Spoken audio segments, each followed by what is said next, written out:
Well, I understand that there's some voices that would say that we should shut down the border to China.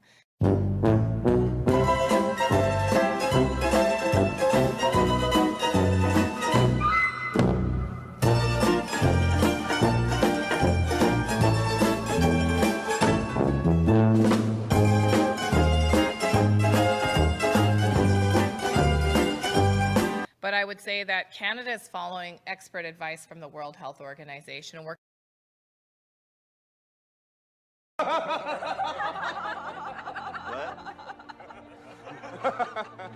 closely with allied partners like France and the UK and Germany, who have decided to take a different approach than the approach that the Australians and Americans have taken for a whole bunch of reasons. First being that it's much easier to support people from a region that's experienced such an outbreak if we know where they're coming from.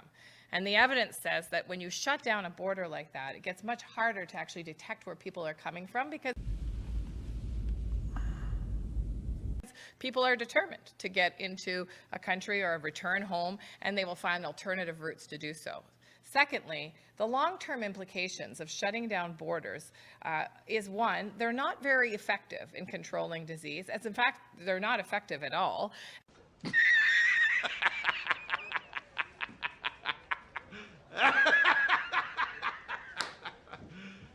You serious? And secondly, they actually long-term can create a greater risk to global public health.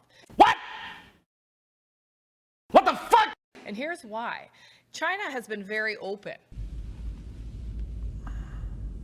Now, some will say, were they open enough and how fast were they open? But what we know is that within a week or so, they were letting the World Health Organization and therefore all of the partner countries know that they had an outbreak on their hand. And more than that, they were sharing the sequence of the virus, which was really important to other countries like Canada to be able to have the evidence to do the investigation and the testing in Canada. Imagine now if countries were to suspect that if they had an outbreak, the border would get closed, there would be sanctions economically, and all of a sudden that transparency that the world relies on in order to defeat viruses like coronavirus and protect the health of their citizens. Imagine if, in fact, countries stopped sharing that information. Global News investigation has found an operation was underway to gather up as much as possible and send it to China. In mid-January, Chinese consulates in Canada and around the world put out a call to Chinese nationals to help build a stockpile, at the same time as China was downplaying the seriousness of the virus. Abigail Beeman explains. Every overseas Chinese is a warrior, reads this state media report from early February, saying Chinese nationals across the world raced against time to send back batches of scarce supplies for the motherland. It was mid-January when China put out an urgent call for help for themselves while hiding the severity of the new coronavirus that would hit the rest of the world. We would, in a global health sense, be in a bit of a pickle, if you will. How do you function? And so this is the kind of evidence that we follow, the World Health Organization evidence that says do appropriate screenings, make sure that you're providing people the appropriate advice, do the contact tracing if you've had close contacts of someone with the illness, support people to get better. Oh, God, I'm sorry. Am I still here? Have sophisticated public health systems that work in an integrated way across your society. And that's why Canada is so well positioned and has seen relatively good control of cases here in Canada.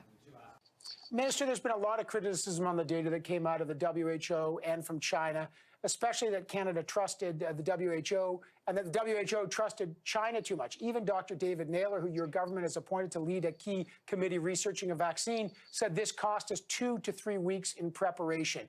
Will you join other countries like Australia, the United States, France, and call for an investigation into how China handled the data and were they transparent? I think, we recognize, first of all, the value of an organization like the World Health Organization to be able to have an international response to issues of public health and new outbreaks of new diseases. Having said that, I know that the WHO itself is interested in having a post-pandemic review. Minister Gould spoke with Dr. Tedros just the other day, agreed that it would be of critical importance to be able to review the World Health Organization's response to the emerging disease out of China and its advice to international communities and countries like ours. So we will look forward to that work. But listen, Evan, I'll just finish my statement. We're in the middle of Canada's outbreak. It's extremely important that we retain our focus and our energy on getting Canada through this first wave and having the social and health safety network in place to live with COVID. But to be candid, you can do both. We can walk and chew gum at the same time. Australia is doing it. And we have now closed all sorts of borders internally and externally. But on February 17th, you said that the suspension of flights to and from China and closing the borders, and I'll quote you, was not effective at all as controlling the spread of the disease. You also said in the long term, they create a greater risk to public health. You also praised China as being very open. Were you wrong about that, Minister? And I think it's important to know that because we still got a long road ahead. Well, I think, the praise that I offered China in the early days was based on their historic containment efforts. Don't forget, there were, multiple millions and millions of Chinese people under essentially confinement, if you will, for a very long time. In fact, in some of those cities, people are just getting back to normal. And that was a public health measure that had never been seen before. Those containment efforts ultimately failed. And, I will point to the fact that I stand by the remarks on that I made around borders. I mean, That's stupid. You're stupid. Stop being stupid. Listen, we now have stronger measures on our borders. It became very clear that other countries did not have a good handle on what their outbreaks were looking like, including countries like Iran and Italy who were struggling. And so as the evidence emerged and as we found new challenges, of course, we took new measures based on the public health advice we were getting. And you know what? I am grateful for a country that believes in evolving science. God, it's like you just use words you hear randomly to try and sound smarter. Listen, I get that too, but and again, I know there's a lot of COVID morning quarterbacking, but we're trying to get a sense of how our government made some decisions. On March 4th, you said borders will become less and less relevant as how we manage this. That actually turned out not to be true. We ended up shutting down our borders. I guess I'm trying to figure out, when did you realize that the WHO advice that you were following was actually not correct? And has there been an accountability and a reassessment of that? Well, I think there'll be an opportunity to review the international health regulations that actually... Really, Queen? No.